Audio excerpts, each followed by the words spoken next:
Cette vidéo vous montrera deux exemples de la façon dont vous pouvez combiner différentes empreintes pour évaluer l'impact environnemental des activités de votre organisation si elles ne sont pas entièrement représentées par une seule empreinte.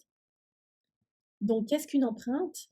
Juste un petit rappel que dans le contexte des outils, une empreinte se réfère à une année complète de données associées à l'impact de l'un de vos bâtiments ou aux données associées à l'impact de votre projet pour la durée de l'événement.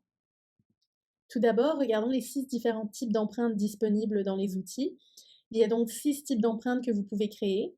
Les empreintes pour vos bureaux et celles pour vos bâtiments culturels et salles de spectacle. Ces deux empreintes entrent dans la catégorie des empreintes bâtiments.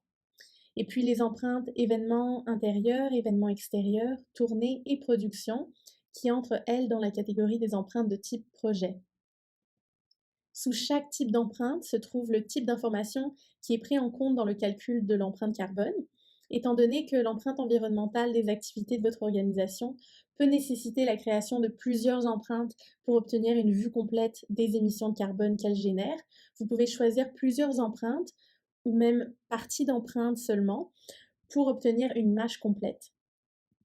Dans mon premier exemple, j'ai mon propre théâtre, Creative Green, que notre organisation gère toute l'année. Nous avons également produit 3 différents spectacles en 2022 et nous aimerions prendre en compte l'impact environnemental de la création du décor de ces spectacles dans nos empreintes carbone. Dans ce cas-ci, je peux créer une empreinte de bâtiment pour mon théâtre et 3 empreintes de production supplémentaires pour le décor de nos pièces.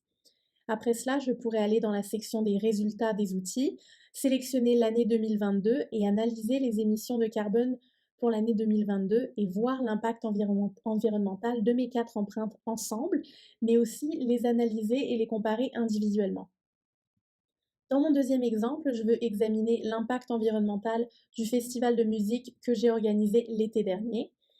Dans ce cas, je crée une empreinte d'événements extérieurs qui prend en compte de nombreuses sources d'impact, pour ne pas dire la majorité des sources d'impact de mon festival.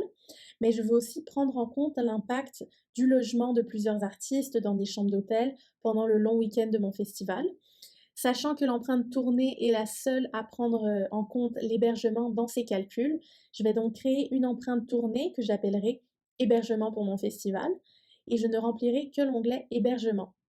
Même si mon festival n'est pas une tournée en soi, je peux générer une empreinte de tournée pour simplement choisir l'onglet qui m'intéresse afin de personnaliser l'empreinte carbone de mes activités. N'hésitez pas à nous contacter par email pour discuter de votre propre scénario et évaluer les différentes options et possibilités pour la création des empreintes de votre organisation. Il nous fera plaisir de vous aider avec vos empreintes.